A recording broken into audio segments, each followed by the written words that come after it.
Está começando mais uma edição do Urban View e hoje mais uma edição especial do Connect Smart Cities, o evento que acontece entre os dias 3 e 5 de agosto aqui em São Paulo. Durante todas as edições deste mês de julho, nós receberemos convidados para falar sobre o desenvolvimento das cidades e sobre ferramentas para torná-las mais inteligentes e conectadas. O nosso tema de hoje: desenvolver a mobilidade urbana de uma maneira sustentável. Como entrevistado, aqui ao meu lado, Marcos de Souza, diretor de jornalismo e conteúdo do portal Mobilize Brasil, que vai conversar com a gente sobre mobilidade urbana e o desenvolvimento sustentável dessa área. Bem-vindo, Marcos. Prazer ter você aqui. Obrigado, Sandra. É um prazer estar aqui. Voltamos aqui, porque o Verdade. Mobilize foi lançado no programa, inclusive em 2011. Então é um prazer retornar aqui à casa. O prazer é todo nosso, com certeza. Bom, lembrando que você que está nos assistindo ao vivo pode participar enviando sua pergunta antes ou durante o programa para o e-mail urbanview@urbansystems.com.br. Eu estou aqui aguardando as suas participações. Você também pode votar na nossa enquete do dia lá no site da Urban Systems, urbansystems.com.br. A pergunta de hoje: como você avalia a questão da mobilidade urbana no Brasil? Primeira opção, positivamente, pois as cidades vêm investindo em transporte público de qualidade. Segunda opção, positivamente, porém ainda é preciso criar alternativas mais eficazes. Ou terceira opção, negativamente, as cidades ainda priorizam o uso individual do automóvel. Eu aguardo a sua participação no final do programa, a gente traz o resultado da nossa enquete e o Marcos vai comentar com a gente esse resultado, então participe. Marcos, para a gente começar a nossa entrevista, eu queria saber a sua visão e a do portal Mobilize Brasil com relação ao conceito de cidades inteligentes e conectadas. Legal. Bom, acho que cidades são uma estrutura inteligente desde o nascedor. A humanidade ela construiu cidades justamente para reunir inteligências, reunir recursos físicos, alimentos e tal. Então, um dos primeiros passos da humanidade para melhorar a sua performance no planeta foi a construção de cidades. E de alguma maneira, ao longo do tempo, as cidades foram evoluindo positivamente, elas foram buscando alternativas, procurando soluções, errando, às vezes desaparecendo, às vezes renascendo. A gente tem vários exemplos de cidades assim no mundo. E eu acho que as cidades hoje têm um desafio, as cidades brasileiras têm aquele desafio de dar um salto de qualidade, tanto de melhorar a sua infraestrutura, como de se apropriar dos recursos tecnológicos que permitem potencializar o uso dessas infraestruturas existentes. Então, é um momento de inflexão, um desafio grande para nós brasileiros, mas não só para os brasileiros. Hoje, todas as cidades do mundo passam por essa grande dificuldade. Lembrar que 85% dos brasileiros moram em cidades, uma área que hoje equivaleria a uns 22 mil quilômetros quadrados. Seria como se 70% da população brasileira morasse dentro do estado de Sergipe. Então, é uma concentração enorme de pessoas a demandar recursos como saneamento, mobilidade, educação, cultura, enfim, tudo isso. E daí o fato de que as cidades hoje são, de fato, o lugar onde estão as soluções e os grandes problemas para o país e para os países do mundo. Exatamente, por ser um organismo vivo a cidade também, né? Então tá aí os problemas e as soluções, tá tudo no mesmo lugar. Agora, Marcos, na sua opinião, as cidades brasileiras, elas têm potencial para se tornarem inteligentes e conectadas em um futuro próximo? Eu pergunto isso porque eu vi um relatório que mede, inclusive, o desempenho atual e o potencial futuro de cidades globais, feito por uma consultoria norte-americana chamada H.E. Kearney, que aponta que as cidades brasileiras estão distantes ainda das primeiras posições. Eu te pergunto, a gente tem um longo caminho para percorrer ainda? Eu acho que sim, aquilo um pouquinho que eu disse antes, tem um desafio duplo aí, né, nós temos um problema que as nossas cidades incharam, nós tivemos um esvaziamento do campo, as pessoas saíram das áreas rurais, se concentraram no entorno das cidades. Isso fez com que as cidades, na verdade, elas inchassem. Você tem hoje, São Paulo tem 1.500, a área do território da cidade é de 1.500 quilômetros quadrados. Cerca de 1.000 quilômetros estão ocupados por áreas urbanizadas. e com uma urbanização muito precária, muitas vezes sem um saneamento adequado, sem uma comunicação, sem infraestrutura de saúde, sem escolas. Então, nós temos que vencer isso. E, ao mesmo tempo, nós temos que buscar recursos de tecnologia que nos permitam solucionar alguns desses problemas. Então, por exemplo, nós temos gente que viaja 40, 50 quilômetros por dia para trabalhar. Se nós tivéssemos polos de tecnologia espalhados pela região de São Paulo, e não apenas São Paulo, temos que pensar na região metropolitana, talvez essas pessoas pudessem trabalhar nesses locais ou trabalhar em casa, utilizando os recursos de tecnologia e, com isso, reduzindo viagens, reduzindo todo o impacto ambiental que o transporte acaba provocando nas cidades. Tem um aspecto interessante, quer dizer, no Brasil você tem hoje uma enorme quantidade de celulares, todo mundo tem um celular, né? Você conversa com o pedreiro, conversa com o porteiro, com o faxineiro do prédio, com, enfim, colegas de trabalho usando recursos de celular, telefonia celular. E como hoje, do ponto de vista tecnológico, do ponto de vista da internet das coisas, cada celular é uma pessoa, então a gente tem uma vantagem aí, assim, na verdade você teria condições, usando melhor as redes de comunicação, melhorando essas redes, adaptando os sistemas de controle, câmeras, radares, a essas novas tecnologias, a gente teria sim condições de dar um salto. Isso vai exigir alguma criatividade e provavelmente um bom investimento, tanto privado como um investimento público.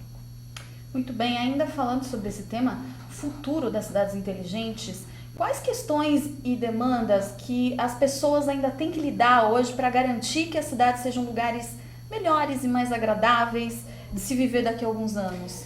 Você colocou, Sandra, uma questão que é dificílima, né? Então, Londres agora está fazendo um trabalho para melhorar a saúde da cidade. Então, foi lançado, dias atrás, um plano pelo Departamento de Transportes de Londres, que pretende fazer o quê? Pretende mudar a maneira como os londrinos se transportam. Então, hoje, 38% das pessoas em Londres utilizam o automóvel ou táxi para se locomover. Isso apesar do enorme metrô que eles têm lá, tem uma estrutura metroviária fantástica, né, que pega toda a região, mas o automóvel é muito utilizado em Londres, com congestionamentos pesadíssimos assim no final da tarde.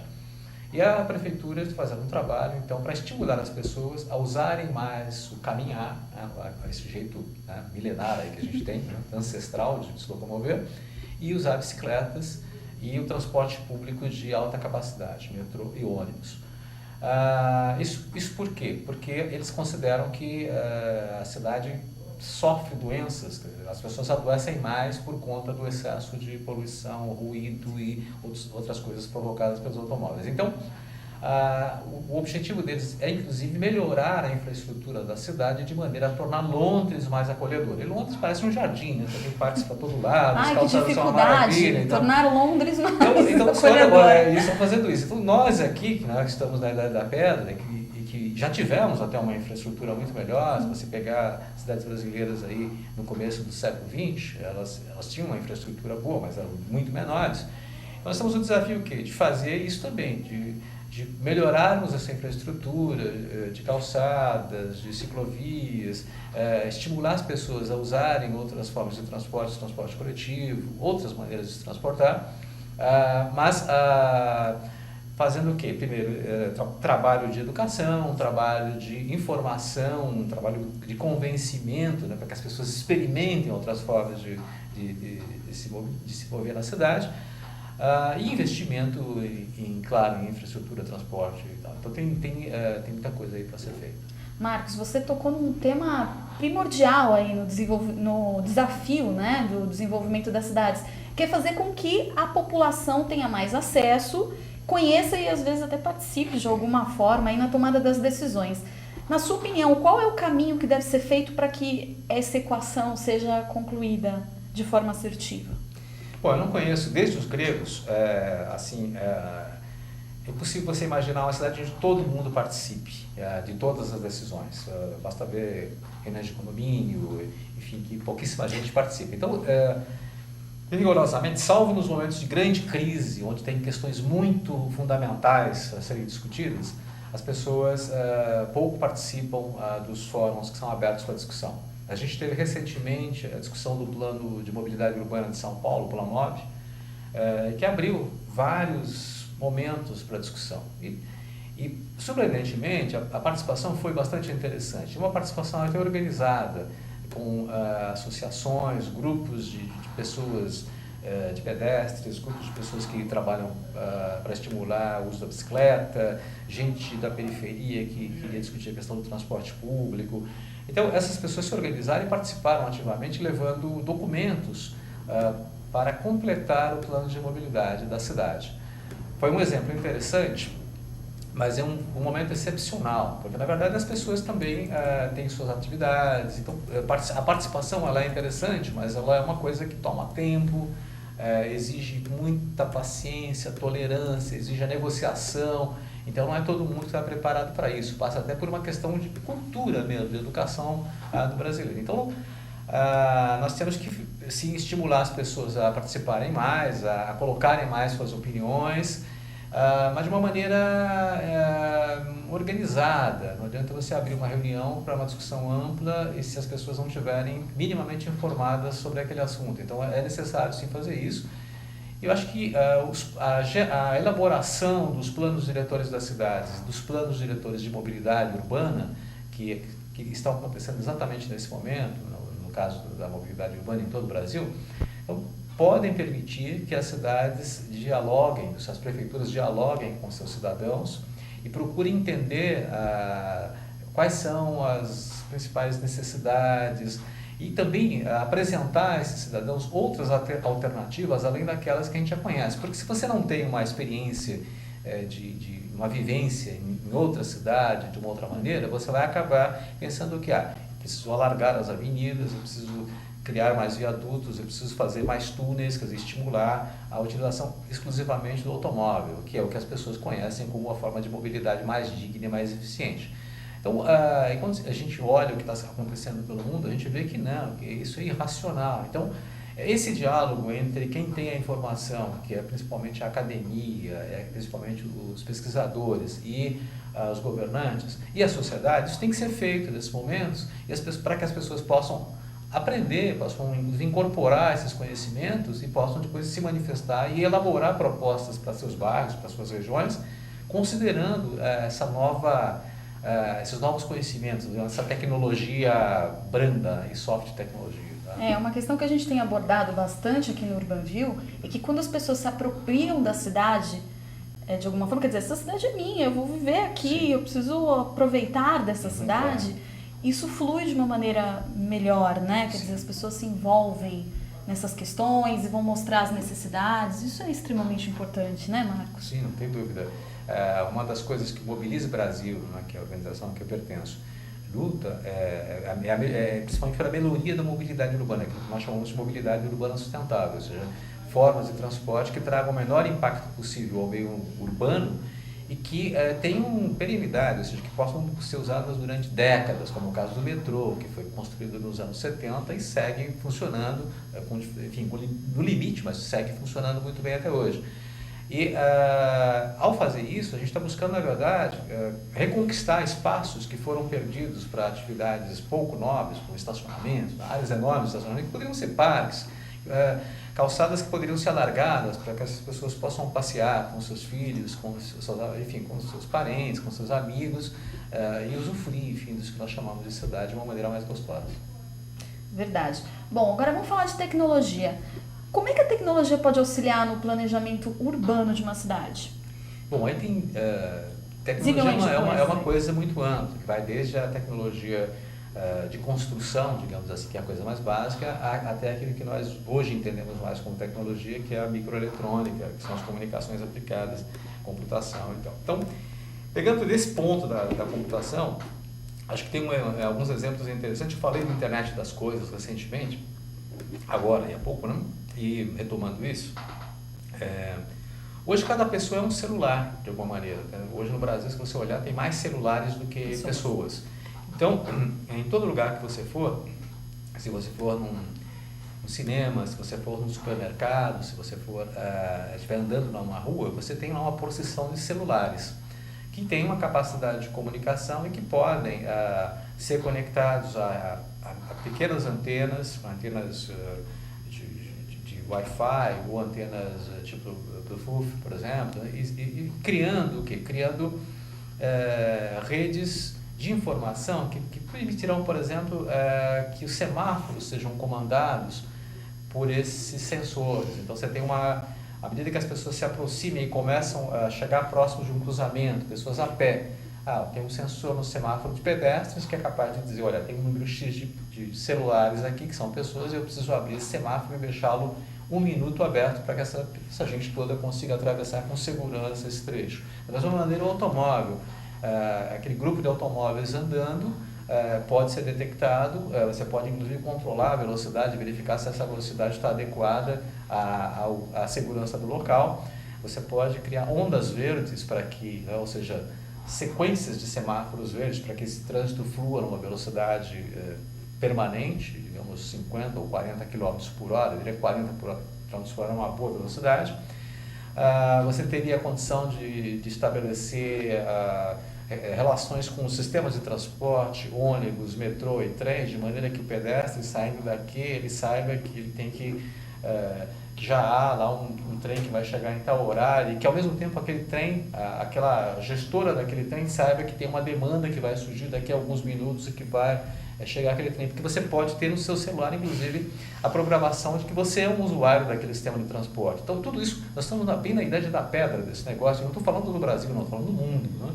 Então, nós aqui estamos mais atrasados, mas tem toda uma série de informações que poderão ser utilizadas na comunicação dos edifícios com as pessoas, com os veículos, com os sistemas de segurança, de comunicação, que vão permitir repensar água, energia, transportes, tudo isso de uma maneira que nós ainda sequer sonhamos. Tem um mundo novo acontecendo aí e o desafio nosso, um dos desafios nossos é esse.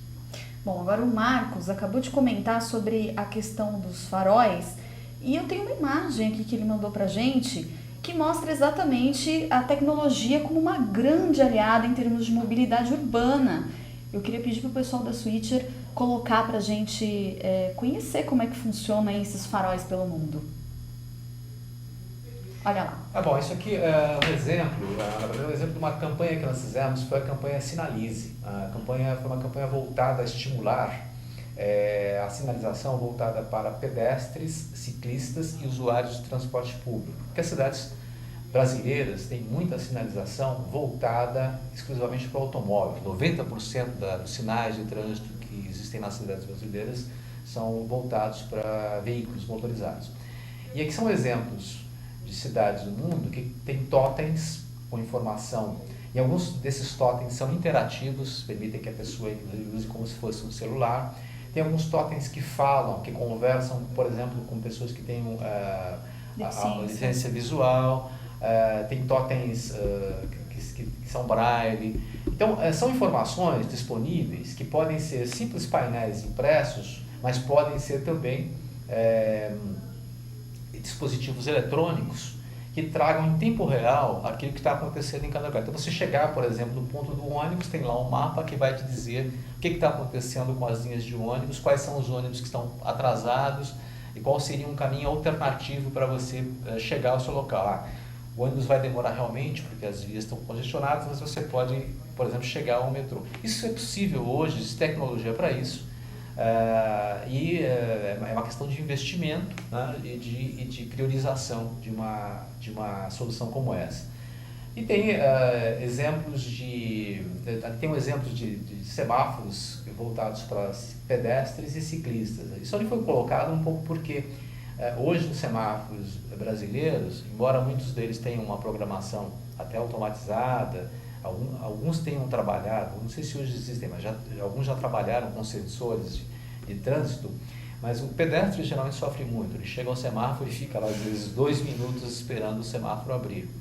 E aí quando abre, ele tem lá 30 segundos, a luzinha começa a piscar no vermelho e ele acaba tendo que sair correndo como um coelho acuado, né, para atravessar a rua. Então seria possível repensar um pouquinho toda essa parafernália de sensores e de sinais que nós temos, reequilibrando a relação entre tráfego motorizado e a mobilidade ativa, ou seja, pedestres e ciclistas, de forma que cadeirantes possam atravessar, idosos possam circular com mais segurança. E isso acaba fazendo o seguinte, com que as pessoas, em vez de usarem o automóvel para fazer viagens curtas, por exemplo, daqui até o supermercado, da sua casa até o cabeleireiro, ou a academia, que elas possam ir a pé, porque o semáforo vai ser melhor equilibrado, as calçadas vão ser mais bem organizadas. Um pouco é isso que a gente pensa também. Então é estimular, né, assim como o Londres está fazendo, assim como Nova York fez, estimular que as pessoas possam caminhar com mais conforto e segurança, transformando aquilo que seria um sacrifício, andar 1 quilômetro, num prazer, numa caminhada gostosa, que você possa curtir a cidade. Sem dúvida. Bom, a mobilidade urbana nas cidades, ela requer mais do que planejamento? É necessário uma mudança também de paradigma, como diminuir o espaço dos carros nos grandes centros urbanos? É muito difícil falar de planos de mobilidade sem pensar em planos diretores. Quando se pensa em cidades como as cidades brasileiras, vou pegar o caso de São Paulo, né, que se espalhou enormemente, então tem gente que trabalha em Cotia e mora na zona leste de São Paulo, então viaja aí, uma viagem todo dia, talvez mais de uma centena de quilômetros, né?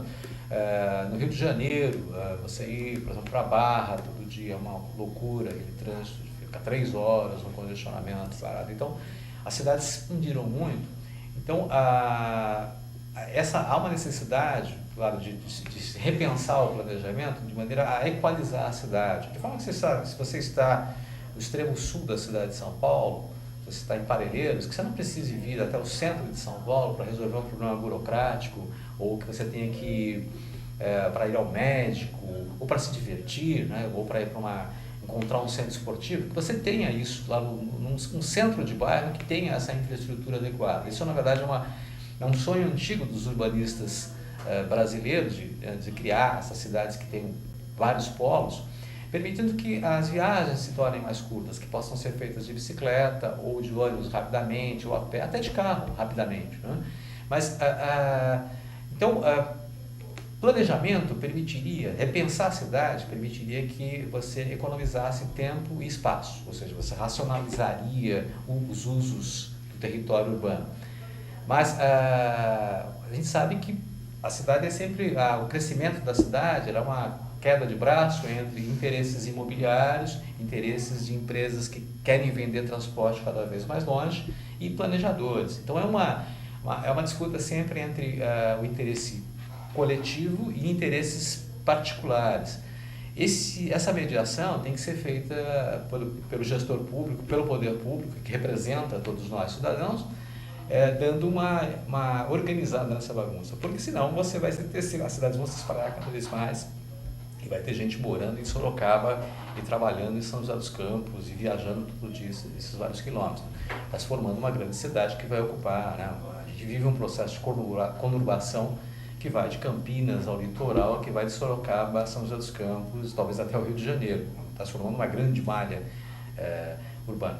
Então, planejamento é uma coisa, assim, mas existe um planejamento específico de mobilidade urbana, mas ele é refém, ele depende muito de como a cidade se desenvolve. Quando você instala uma linha de metrô, quando você coloca um corredor de ônibus, ou mesmo quando você melhora uma calçada, coloca uma ciclovia, de alguma maneira você estimula o crescimento daquele lugar e tal. Então, essa é uma equação difícil, envolve política, envolve economia e planejamento urbano, tecnologia também. Então, essa pergunta é muito difícil de responder. Assim, não é fácil. rapidamente.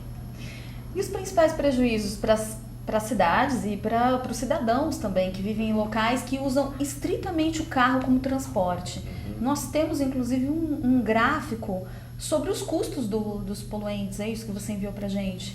É muito difícil calcular inteiramente quais seriam os prejuízos provocados pelo uso, pelo transporte, né, pelo transporte nas cidades, a saúde, tanto a saúde, enfim, pelo ar que nós respiramos, a poluição das águas, já que a poluição dos automóveis acaba escoando com a chuva, vai parar nas represas, vai parar nos rios, ou os acidentes que são gerados, as consequências desses acidentes, enfim, perdas materiais por acidentes com automóveis. É muito difícil calcular isso.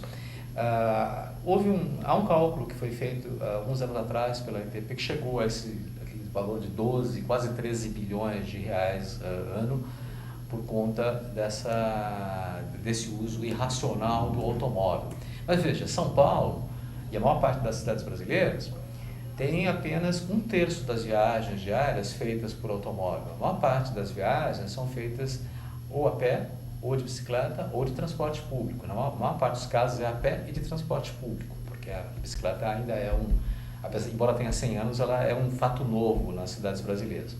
Então, esse 1/3 de viagens que são feitas cotidianamente nas cidades já provocam um prejuízo enorme para o resto, para a população que não utiliza, porque nós temos uma taxa de ocupação de 1,6 pessoas por automóvel, não chega a 2 pessoas por automóvel, não? Então está entre 1 e 2 pessoas por automóvel por veículo. Então você olha, basta olhar qualquer avenida, você vai ver, os carros têm uma pessoa, duas. Então é uma maneira irracional de se transportar. Isso gera uma ocupação enorme de espaço, exige que se faça um investimento enorme em sistema viário, em estacionamentos, em edifícios que tenham estacionamentos, shoppings, escolas, tudo. Enfim, isso provoca um transtorno de ruído que gera doenças mentais, perda auditiva, enfim, é um enorme impacto. E praticamente hoje todas as cidades brasileiras, mesmo as cidades menores, sofrem desse fenômeno. Então houve uma priorização durante 50 anos do transporte individual, do transporte pelo automóvel, e hoje as cidades pagam vamos dizer assim, a conta desse negócio. A Lei Nacional de Mobilidade, a Política Nacional de Mobilidade, que está em vigor, ela já aponta a perspectiva de que se mude isso, que a gente procure esconder o automóvel, tentar afastar o automóvel das cidades, mas é um processo que começou, digamos, nessa década. Então é um negócio muito recente que e todos nós, né, não só eles, todos nós estamos trabalhando nessa perspectiva.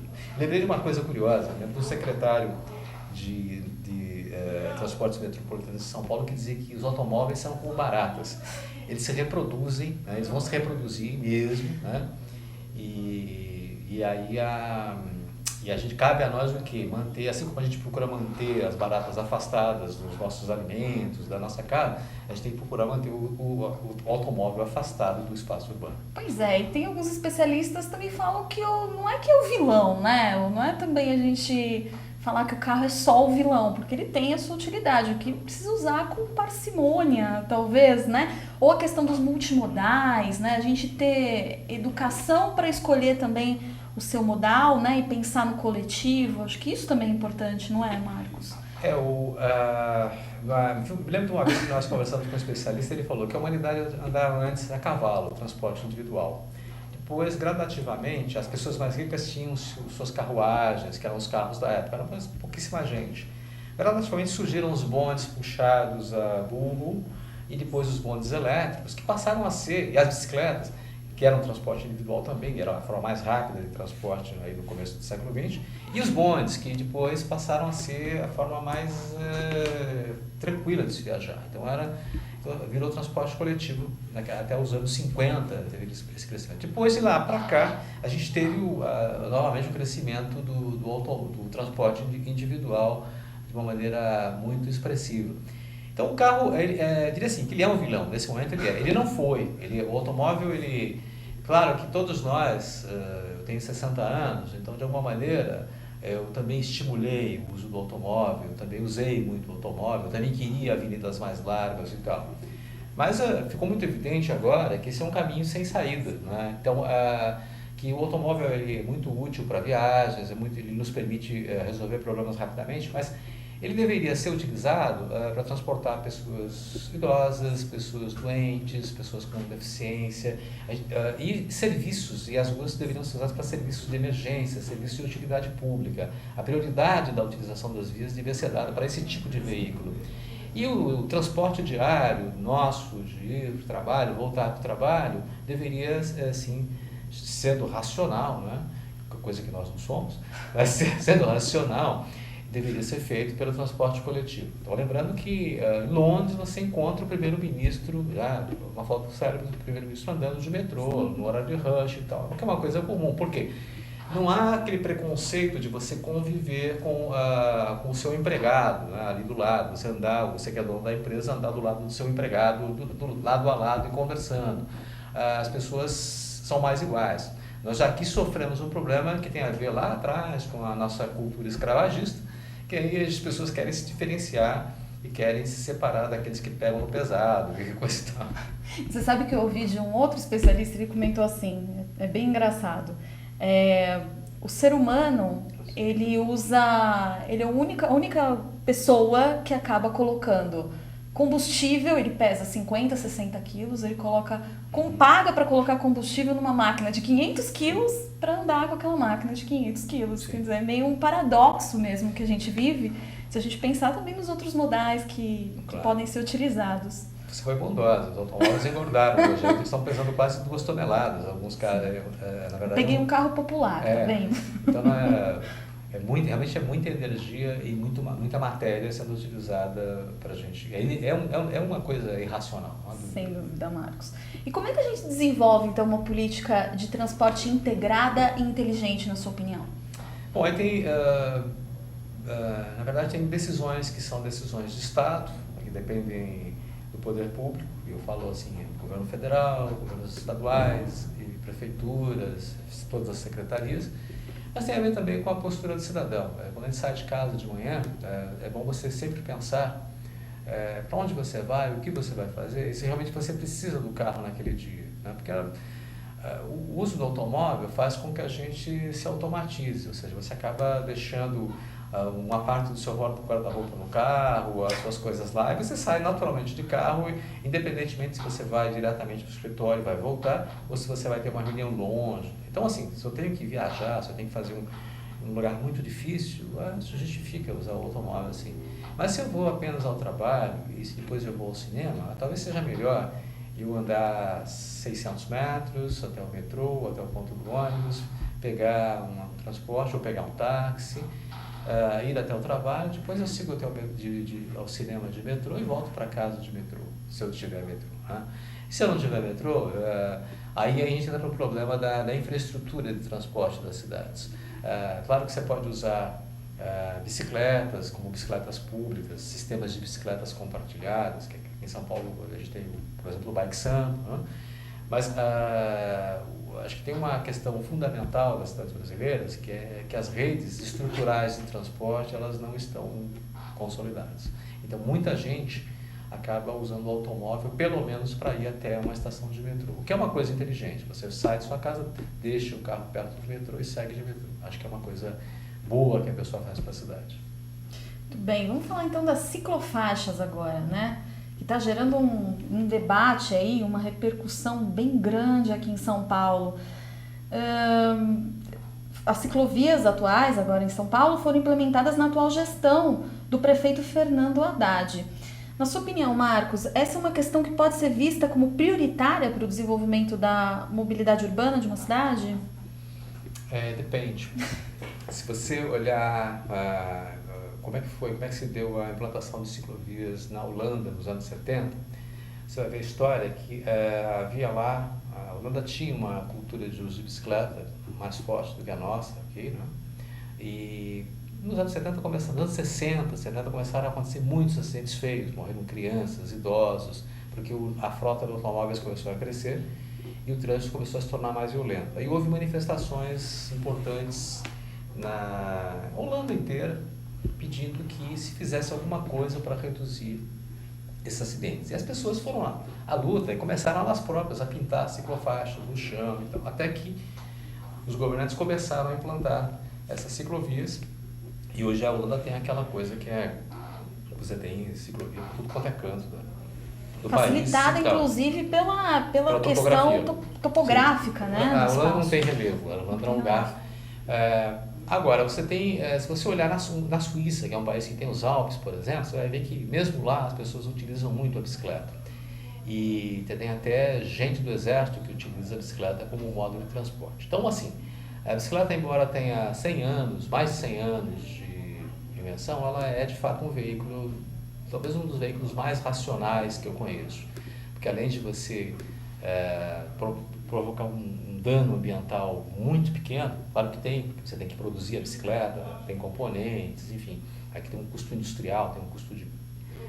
tem um impacto, tem uma pequena pegada ambiental aí, mas o uso dela é um uso muito saudável para qualquer ambiente, seja ele rural ou urbano. E muito bom para as pessoas que utilizam também. As pessoas ficam mais contentes quando pedalam. Quando vou trabalhar de bicicleta, eu chego muito mais contente ao meu trabalho, muito mais oxigenado e muito legal. Agora, a ideia de construção de ciclovias e ciclofaixas pelo prefeito Haddad, e que na verdade essa coisa começou um pouco antes, começou na gestão do Kassab, antes já havia algumas ações, eu acho que é correta. Ela, embora não seja a prioridade central de uma cidade com esse tamanho e com esses desafios, considerando o número de pessoas que são atropeladas, considerando o que acontece nas periferias da cidade, de muita gente que utiliza a bicicleta para seu transporte diário, eu acho que por mais que eu critique a qualidade do sistema cicloviário que está sendo colocado agora, enfim, da regularidade dos pavimentos, tem uma série de problemas, mas eu acho que é uma postura ousada e correta. Até porque ela tem o seguinte, ela diz o seguinte: olha, a rua não é exclusivamente do automóvel. Assim, nós acostumamos a pensar que o espaço da rua é o lugar do carro. Criança não pode brincar ali, bicicleta não pode andar ali. Então, ao fazer isso, ao pintar essas faixas, ao tirar o espaço do estacionamento, a prefeitura de alguma maneira está dizendo: olha, isso aqui é espaço público, é um espaço que tem que ser utilizado de outra maneira. Isso chamou a atenção também para o fato de que a cidade não tem calçadas. Porque você tem alguns trechos em que a ciclofaixa foi pintada, que as pessoas, naturalmente, os pedestres, começaram a utilizar a ciclofaixa como extensão da calçada. E a calçada é um meio de transporte, sim, né? Já que mas as calçadas são tão ruins, que às vezes as pessoas, para conseguirem passar com um carrinho, com uma carrinho de bebê, por exemplo, ou com uma mala de viagem, ou um cadeirante, são obrigadas a andar pela ciclofaixa. E isso é verdade. Nós temos a calçada, nas mobilistas a gente considera que calçada é um sistema de transporte e deveria ser tratado como tal. A calçada, a faixa de pedestres, a sinalização para pedestres, tudo isso deveria formar um sistema integrado e que deveria ser muito bem tratado pelo poder público e não pelos particulares, pelo menos nas áreas centrais, nas áreas de grande circulação de pessoas e nos centros de bairro, lugares onde tem hospitais, terminais de transporte, quer dizer, porque um dos grandes problemas para as pessoas chegarem ao seu trabalho, às vezes não é pegar o ônibus, é chegar até o ponto de ônibus, porque ela tem que passar por lugares que não tem calçada, tem lama, tem lixo depositado. Isso é um dos males da cidade. Você vê que os desafios estão muito além da tecnologia. Então, voltando lá atrás das ciclovias, das ciclofaixas, eu acho que não é, eu diria que não é a prioridade, mas eu acho que é uma das principais prioridades, sim, da cidade de São Paulo. Se você tiver uma rede bem estruturada e bem conectada, você vai estimular muito a circulação de ciclistas pela cidade e reduzir o número de automóveis circulando, vai tirar também passageiros do transporte que está saturado. Agora, evidentemente que seria muito mais importante que governo do estado e prefeitura conversassem para ampliar o metrô e ampliar os sistemas de transporte de mais capacidade. Sem dúvida. Ainda sobre as ciclovias, tem muita gente também criticando a forma como elas foram implementadas, dizendo que não teve uma participação dos moradores, entidades na escolha, além, inclusive, da questão dos custos. Como é que você enxerga essa situação? A estratégia da prefeitura, ela foi uma estratégia malandra, né, digamos assim, mas necessária, na minha opinião. Porque se você tivesse que fazer uma enquete sobre quais vias da cidade querem receber uma ciclofaixa, uma ciclovia na sua rua, você teria grande dificuldade de negociação. Então o poder público aí agiu como um poder mesmo, ou seja, ele foi eleito para definir determinadas políticas e agiu utilizando aquela caneta que ele deram, ou seja, eu tenho poder para colocar uma ciclofaixa aqui. Claro que houve enganos, não tenho dúvida, houve enganos, houve problemas, há problemas e tal, mas eu acho que é um processo que ainda vai ter muita discussão, né?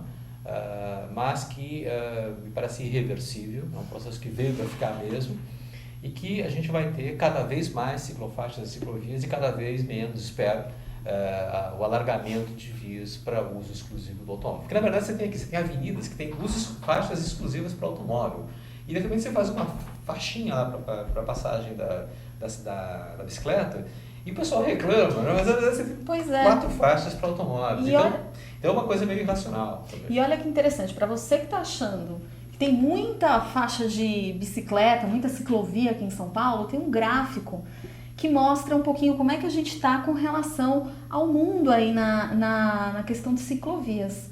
Pessoal da Switcher, por favor, coloca pra gente.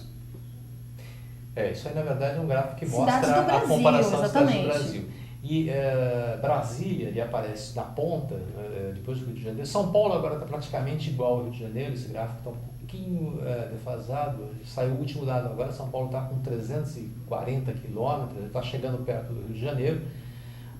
Mas se você comparar, por exemplo, com Berlim, que tem 800 quilômetros de ciclovias e ciclofaixas, você vê que a gente está mal, né?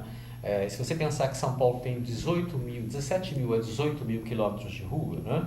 Na cidade, a gente tem 18 mil quilômetros de ruas e temos 346 quilômetros de ciclofaixas, ciclovias, é praticamente nada. Então, tem muita coisa para ser feita ainda para que as pessoas possam, de fato, circular com conforto e segurança usando suas magrelas, né?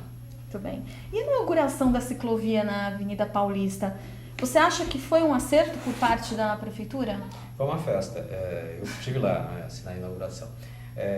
A gente eu tinha muito medo de andar de bicicleta na Paulista antes. Eu acabava, quando tinha que passar por ali, acabava indo devagarinho pela calçada, porque era um lugar impossível de se circular, né? E aconteceram alguns acidentes lá, mas aconteceram acidentes assim em várias avenidas da cidade de São Paulo, infelizmente continuam acontecendo em lugares onde não tem nenhuma infraestrutura.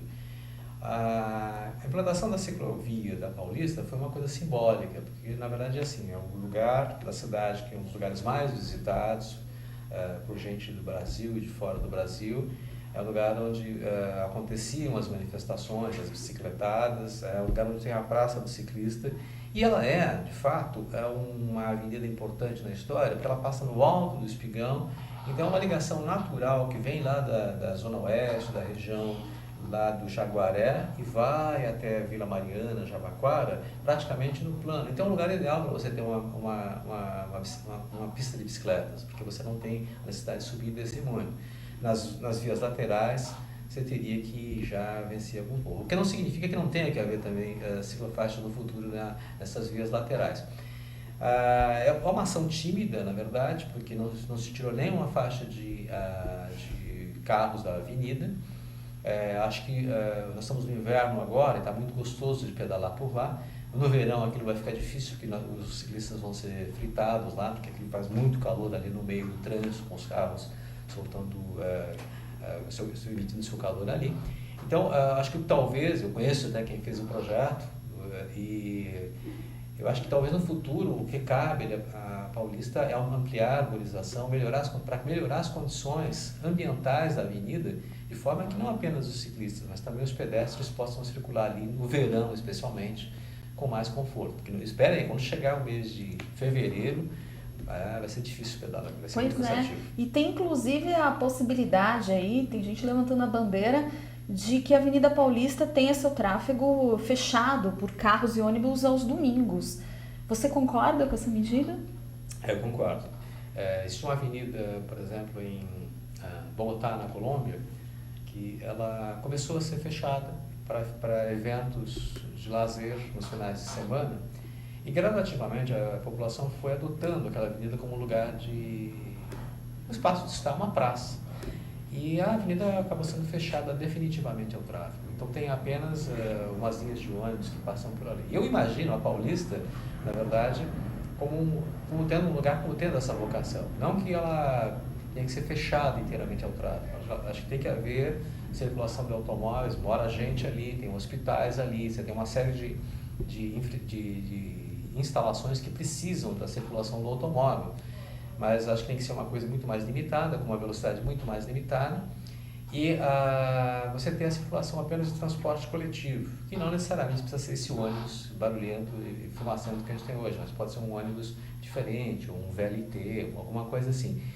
Porque embaixo da Paulista você tem uma linha de metrô circulando, levando milhões de pessoas. Você tem calçadas largas, são avenidas para transporte de pedestres, uma de cada lado.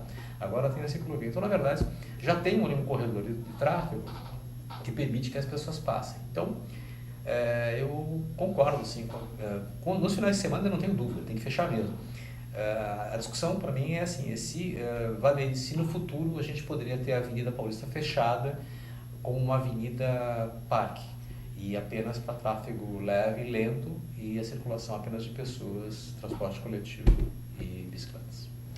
Bom, e eu vi no portal Mobilize, olha que dado impressionante, que no Brasil a frota de automóveis e motocicletas teve um aumento de até 400% nos últimos 10 anos.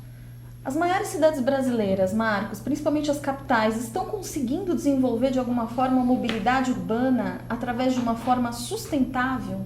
Eu queria que você me desse alguns exemplos, inclusive, de iniciativas positivas a esse respeito. Eu dei uma olhada, que também parece que Bogotá, na Colômbia, é um bom exemplo, né? Bogotá é um exemplo interessante, porque assim, Bogotá era uma cidade que não tinha, cujo transporte era completamente desestruturado. O transporte era feito por pequenos ônibus e vans, sem muita regulamentação, muito poluidores, enfim, o transporte era muito ruim, passavam aqueles ônibus com as portas abertas, as pessoas penduradas, como tinha em São Paulo no passado.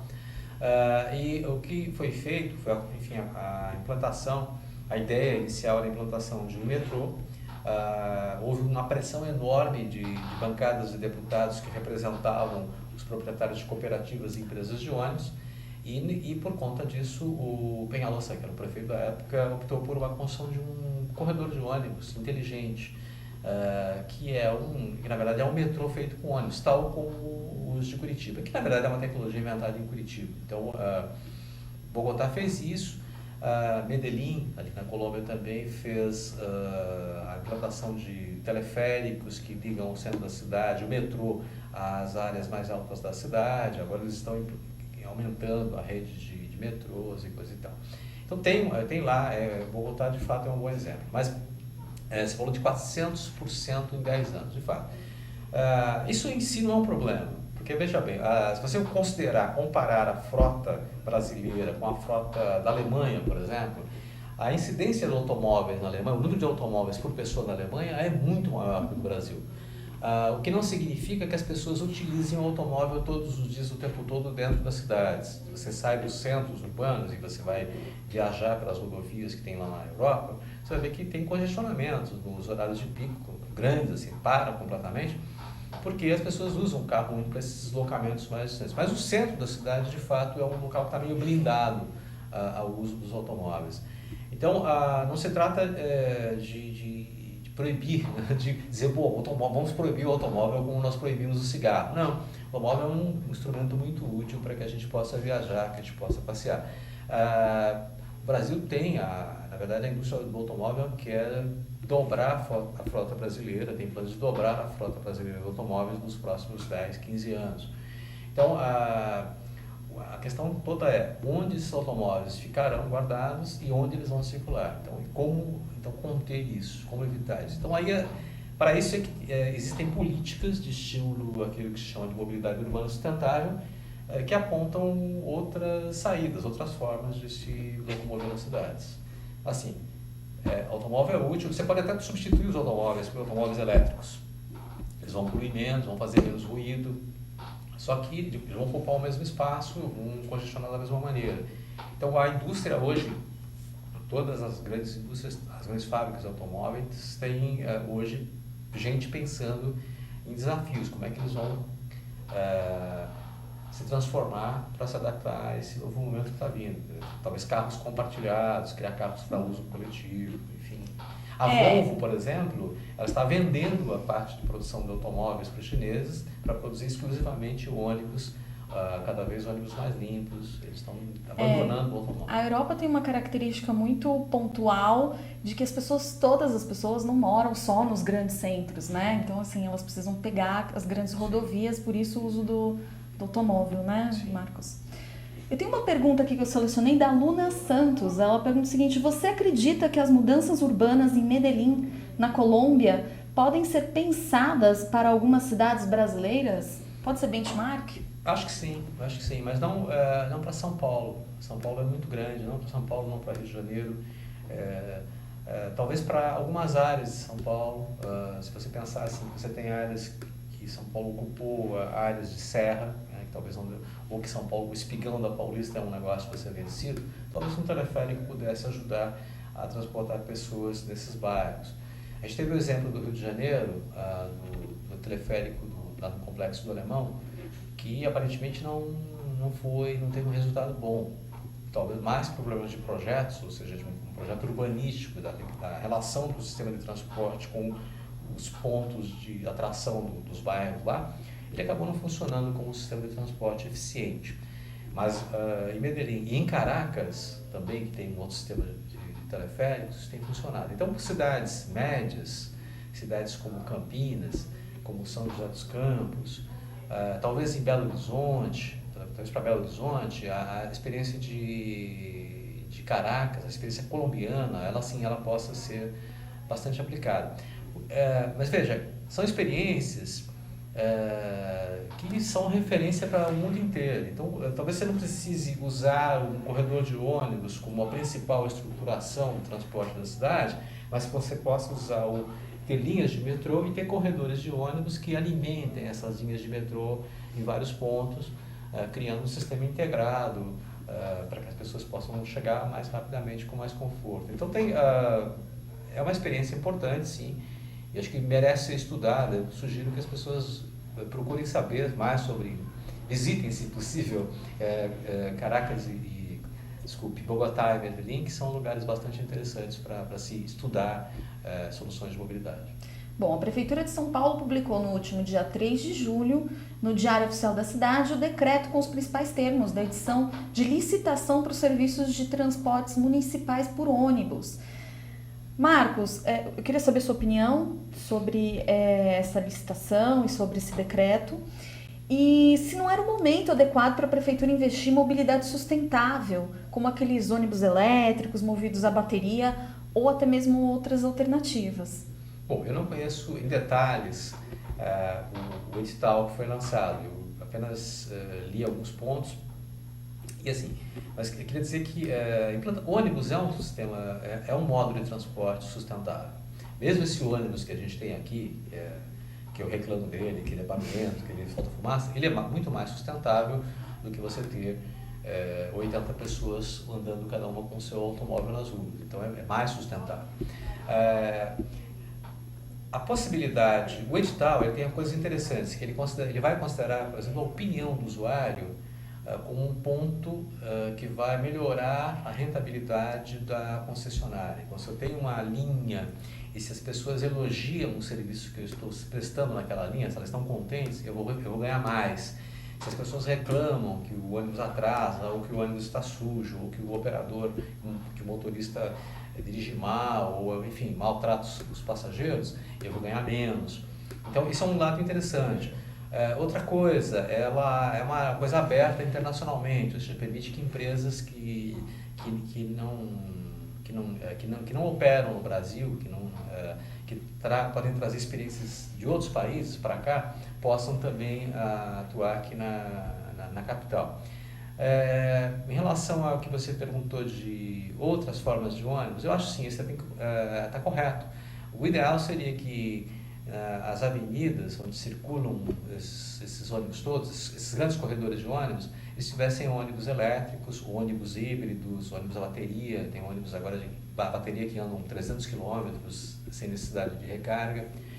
Seria interessante, assim como os VLTs, que são os bondes modernos, os bondes que existem na Europa, que existem nos Estados Unidos, na Austrália, até aqui, agora no Rio de Janeiro, vai ter lá na região do Porto, Maravilha, que são formas de transporte muito mais seguras, muito mais limpas, silenciosas, e que tem uma relação mais cordial, digamos assim, com a rua e com as pessoas em volta, né? Não é uma coisa tão aquele ônibus que passa correndo do seu lado, assim, né? Pois é. Você está a pé ou de bicicleta ou mesmo com o carro, né? E falando sobre isso, vamos falar um pouquinho sobre os acidentes de trânsito. Nós temos aí um gráfico sobre as mortes de trânsito, fazendo uma comparação entre duas megalópolis, São Paulo e Nova York. Os números da capital paulista são bem piores. Agora, Marcos, eu queria colocar esse gráfico para vocês darem uma olhada e eu queria saber de você o seguinte: esses números refletem a ausência do poder público em medidas preventivas, em ações mais diretas, diminuição de limites de velocidade nas principais ruas e avenidas, ou também pode refletir uma questão mais profunda, de questão de educação mesmo da população como um todo? O que você pensa sobre esse assunto? Bom, esse gráfico foi feito pelo Henrique Ribeiro, que é o nosso diretor, que curioso, deve estar nos assistindo, que é uma pessoa que infelizmente perdeu a capacidade de se locomover, tem uma doença degenerativa, e ele trabalha do seu escritório, quarto escritório. Então ele fez esse levantamento, comparou as duas cidades, mostrando o seguinte, que São Paulo tem um número de atropelamentos, de mortes de motociclistas e de mortes de motoristas em acidentes de trânsito que é meio escandaloso, embora seja uma média por 100 abaixo de outras cidades brasileiras. São Paulo está longe de ser a pior cidade brasileira em relação a esse assunto de mortes. Mas se você comparar a cidade com, por exemplo, Nova York, você vê que a morte de motociclistas em Nova York é um número muito pequeno. Se o gráfico voltar, seria legal, né, para a gente olhar. Volta um pouquinho para a gente o gráfico. Então, você vê lá que a parte de motociclistas, você tem 35 mortes e 403 mortes em São Paulo. Aí tem uma explicação. Nova York não tem motociclista. Por alguma razão muito particular, já perguntei a várias pessoas de lá, e eu achei estranhíssimo também. Se usa mais bicicleta do que motocicleta em Nova York. Mas o que chama a atenção, que poderia de fato ser comparado, são as mortes de pedestres e as mortes de motoristas e passageiros de automóvel. Então, aí você vê que aí tem uma situação muito parecida com as duas cidades, mas o número de mortes em São Paulo é infinitamente maior. Nova York está fazendo agora uma campanha que se chama Vision Zero, que é a ideia de tentar reduzir a zero as mortes no trânsito na cidade, porque eles consideram esses números aí escandalosos.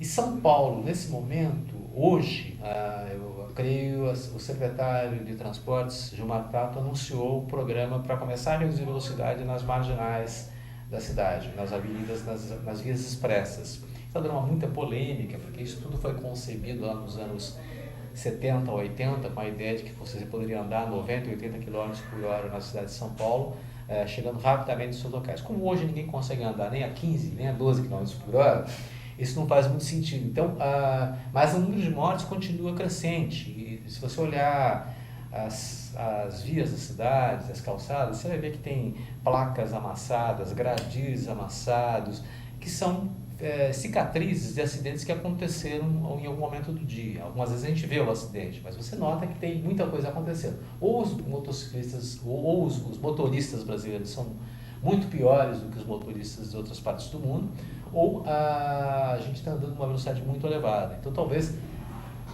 essa proposta de redução da velocidade ela seja interessante porque ela é coerente, inclusive, com o que o mundo inteiro está fazendo. Ou seja, o mundo inteiro está procurando reduzir a velocidade, acalmar o trânsito nas cidades, com forma de reduzir ruído, de reduzir o número de atropelamentos, acidentes, principalmente atropelamentos, mas também de fazer com que as pessoas se sintam mais seguras andando a pé ou andando de bicicleta, os idosos, as crianças. Então, tentar recuperar um pouco da humanidade.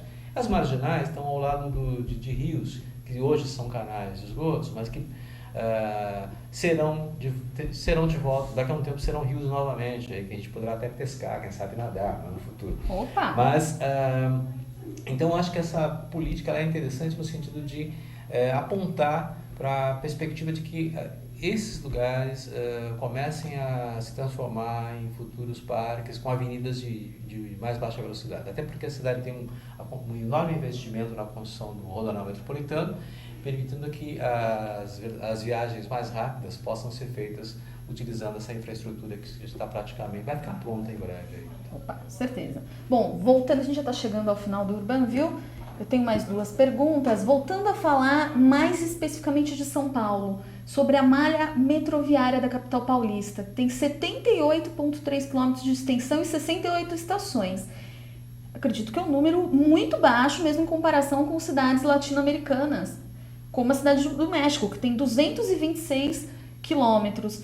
Na sua opinião, por que a expansão da rede metroviária de São Paulo é tão lenta em comparação com outras cidades do mesmo porte? Santiago, no Chile, também é um exemplo interessante. Mas assim, acho que tem uma questão que é prioridade. Né? Na verdade, foi uma decisão que nós, apoiamos, né? Que nós elegemos prefeitos que apoiaram, que decidiram fazer isso, construir elevados, construir túneis, construir vias rápidas, e investir muito dinheiro em sistemas de transporte individual. Foi um erro que talvez alguém pudesse prever, ganhou-se muito dinheiro com isso, em vários momentos, muita gente enriqueceu com isso, mas, digamos, teria sido uma solução boa, porém a cidade se expandiu e mostrou que isso não é o caminho adequado. Então, há necessidade de reverter isso agora e, em vez de continuar investindo bilhões de dólares, de reais, em grandes obras viárias, as cidades brasileiras precisam, e São Paulo, né, precisa investir quase que exclusivamente em transporte coletivo. Corredores de ônibus, VLTs, transporte sobre trilhos e metrô. O metrô, sem dúvida, é a grande chave para desatar o nó de circulação na cidade. O problema é que o metrô envolve um investimento muito grande, né? E nem sempre, como em momentos de crise, como esse momento agora, as autoridades têm recursos para investir. Mas eu acho que, como eu falei, é uma questão de prioridade, de estabelecer. Então, estabelecer prioridades, buscar recursos e fazer parcerias que possam permitir que esses projetos se desenvolvam. Inclusive PPPs, né, Marcos? Sim, eu acho que pode haver empresas estrangeiras interessadas, há empresas nacionais, as empresas nacionais, grandes empresas que viabilizaram, por exemplo, a linha amarela aqui do metrô, foi um exemplo interessante, uma infraestrutura que está funcionando bem, que tem deixado os usuários satisfeitos. Então, acho que é um caminho interessante esse de buscar parcerias. Mas é importante priorizar isso, quer dizer, na verdade, os governantes buscarem olhar com muita atenção isso. E havia, de fato, uma comunicação maior, uma integração maior entre planos das prefeituras e do governo do estado. A região metropolitana é uma coisa só, é um único monstro urbano, né, só. E é preciso que haja aí a convivência de diferenças, aí, apesar das diferenças políticas, entre o governo do estado e o governo municipal, para que haja integração de projetos, de bilhetes, de tarifas, tudo isso, de forma que a gente possa circular. Então, essa junção certamente permitiria romper esse problema e fazer com que o metrô se desenvolvesse mais. Queria lembrar também o seguinte, as grandes redes de metrô da Alemanha, de Londres, de Paris, elas foram feitas muito com base na exploração das colônias, que esses países existiam na África e até aqui na América Latina. Mas, de fato, os recursos para isso são difíceis. Mas você citou o México. O México tinha lá no momento uma determinada economia baseada em petróleo que permitiu que ele construísse esse metrô. Então a gente tem aqui alguns momentos bons, como a gente teve o período anterior à Copa, em que havia muito investimento e algumas obras andaram, obras de transporte. Algumas não foram concluídas, mas de qualquer maneira houve um avanço aí nessa constituição de redes de transporte coletivo. Eu acho que o caminho é esse, é buscar essas parcerias e fazer isso avançar. Muito bem, Marcos. Agora você vai participar do Connect Smart Cities, que acontece entre os dias 13 e 5 de agosto em São Paulo, como um dos palestrantes do Fórum de Debates. Me fala um pouquinho da importância desse evento para a discussão do futuro das nossas cidades. Eu acho que é uma iniciativa interessante, porque ela tenta costurar, né, essas tecnologias novas com aqueles desafios, digamos, mais básicos que a gente tem nas cidades. Então a gente tem engenharia, a gente tem arquitetura, a gente tem urbanismo trabalhando nessa infraestrutura mais básica, tem planejadores urbanos pensando as cidades, mas tem um mundo enorme, novo aí, que precisa ser desbravado, que a gente está começando. Eu sou leigo no assunto, então pouco sei, mas eu sei que provavelmente a gente está na idade da pedra dessa tecnologia toda. Então nós temos que buscar entender quais são as possibilidades, aprender com quem já começou a fazer essa transformação, para verificar de que maneira essas novas tecnologias poderiam nos ajudar a pensar aquilo que nós falamos no início: programação de semáforos, circulação de carros, circulação de pessoas, trens, ônibus, metrôs, a integração disso tudo, a integração das informações, de maneira que todo mundo pudesse, ao sair de casa, saber qual vai ser o trajeto que vai fazer, que tipo de transporte vai utilizar, ou se nem vai sair, se é melhor ficar em casa e trabalhar remotamente, utilizando as redes, ou se vai se reunir com uma pessoa em outro lugar. Quer dizer, são tantas alternativas que é muito difícil a gente imaginar. Tem questões de segurança envolvidas, que a gente vai poder resolver com tecnologia também.